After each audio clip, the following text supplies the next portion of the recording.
है उसका paper leak हो जाता है। और केवल एक लीक नहीं हुआ पेपर, हमारे नौजवान जानते होंगे जो परीक्षा हुई है अभी तक उत्तर प्रदेश में, सब परीक्षाओं में पेपर लीक हो गए और अभी तक 9 से ज्यादा परीक्षाएं के पेपर लीक हुए हैं। किसी को नौकरी नहीं देना चाहती सरकार। अभी हमने जब गणित का हिसाब किताब लगाया तो मैंने कहा कि अगर उत्तर प्रदेश में जो परीक्षाएं जिनके पेपर लीक हुए हैं उन नौजवानों की संख्या 60 लाख है और यही 60 लाख नौजवान अगर उनके मां बाप को जोड़ दें तो 60 लाख परिवारों में 3 सदस्य हो गए जो इस सरकार के खिलाफ हैं। अगर 60 लाख का गुणा हम 3 से कर दें तो 1 करोड़ 80 लाख बनता है और यही 1 करोड़ 80 लाख अगर 80 लोकसभाओं से भाग दे दें तो हर लोकसभा में 2,25,000 इस भारतीय जनता पार्टी का वोट कम हुआ है। जिस दल के खिलाफ किसान और नौजवान हो वो सरकार बचेगी कैसे, ये बता दो हमें आप। क्या सरकार बचेगी?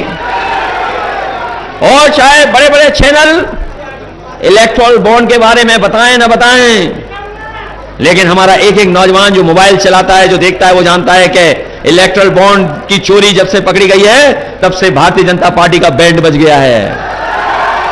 और जब कभी इलेक्टोरल बॉन्ड के बारे में बात होती है तो बीजेपी के लोग घबरा जाते हैं, कईयों को बेहोशी छा जाती है। इलेक्टोरल बॉन्ड का नाम सुनते ही भारतीय जनता पार्टी के कुछ नेता इलेक्टोरल की मांग करते हैं, इलेक्टोरल की मांग करते हैं, इतना घबरा जाते हैं कि उनके पास कोई जवाब नहीं है, इलेक्टोरल पीने का काम कर रहे हैं। बताओ इलेक्टोरल बॉन्ड में चोरी हुई है कि नहीं चोरी हुई है?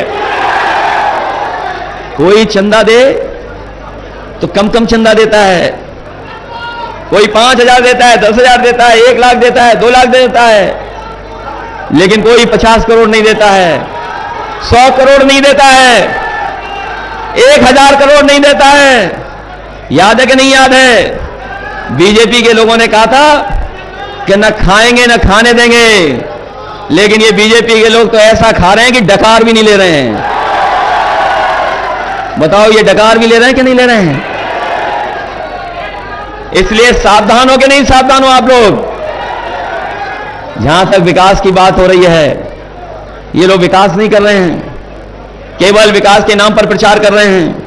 मैं अपने तमाम लोगों को कहना चाहता हूं, ये चुनाव जहां किसान और नौजवान के भविष्य का है, वहीं ये चुनाव संविधान को बचाने का भी चुनाव है, ये चुनाव लोकतंत्र बचाने का भी चुनाव है, ये चुनाव हमारे आपके भविष्य के साथ साथ आने वाली पीढ़ी के भविष्य का भी चुनाव है। इसीलिए हम लोगों ने गठबंधन बना करके इस भारतीय जनता पार्टी का मुकाबला करने का काम किया है और जिस तरह का समर्थन मिल रहा है, जिस तरह का सहयोग मिल रहा है, और कई ऐसे समाज के लोग निकल पड़े हैं सरकार को हराने के लिए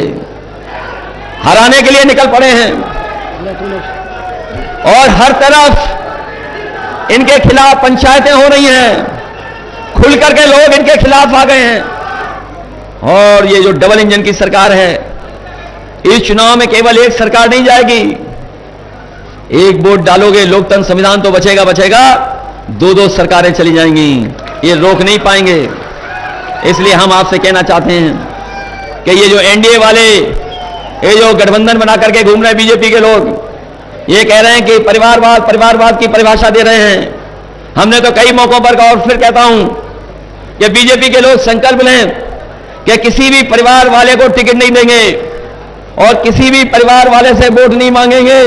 क्या ये बीजेपी के लोग ये संकल्प ले सकते हैं? इन्हें हमारा आपका परिवार दिखाई दे रहा है।